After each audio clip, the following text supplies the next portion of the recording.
Some mysteries don't end with answers. They end with silence. These are the true stories of people who disappeared without a trace, leaving behind only questions that haunt us to this day. October 16th, 2006.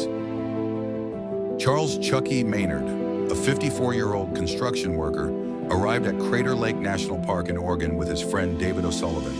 The two men had planned a simple day hike to enjoy the fall colors. Around 3 p.m., they split up near the Watchman Peak Trail. Chuckie wanted to explore a different path. He was an experienced outdoorsman, wearing a bright red jacket, carrying water and snacks. "I'll meet you back at the car in an hour," he told David. He never returned. The search began immediately.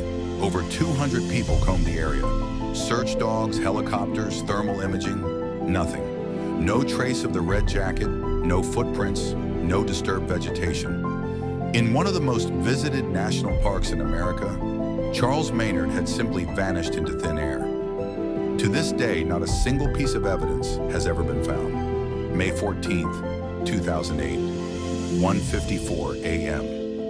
19-year-old Brandon Swanson was driving home to Marshall, Minnesota after a party in Canby.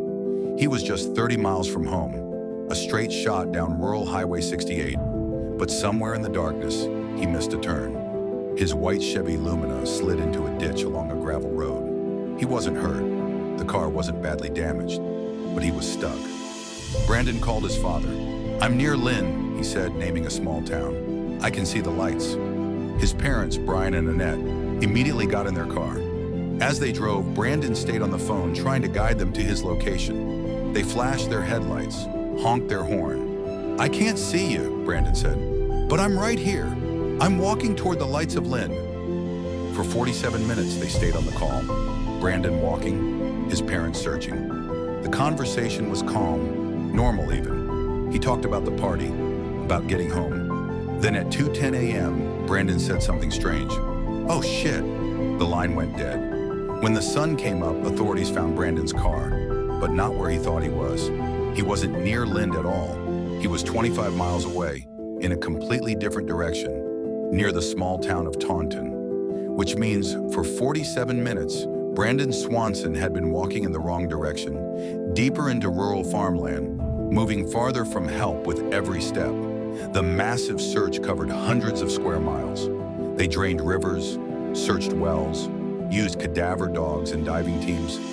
His phone last pinged near the Yellow Medicine River, a narrow, shallow waterway farmers cross on foot. But how do you drown in water that shallow? And why would an experienced young man, familiar with the area, say, "Oh shit," and simply disappear? 16 years later, not a single trace of Brandon Swanson has ever been found. No clothing, no remains, nothing. January 4th, 2000. The Etter family went for a hike in the Great Smoky Mountains. Trenny Gibson, a 16-year-old honor student, was among them. A responsible teenager who loved the outdoors. They reached the summit of Clingman's Dome, the highest point in Tennessee. The group began heading down, but Trenny wanted to take a few more photos of the view. "I'll catch up in just a minute," she told her friends. She was less than 300 feet behind them.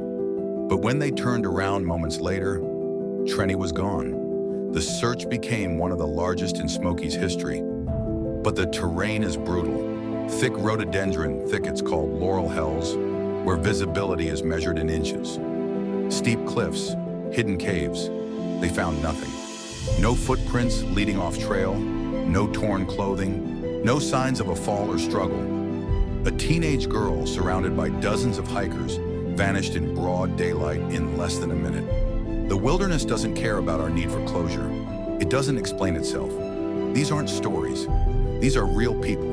Someone's child, someone's friend, someone who woke up one morning never knowing they'd walk toward a mystery that would never be solved.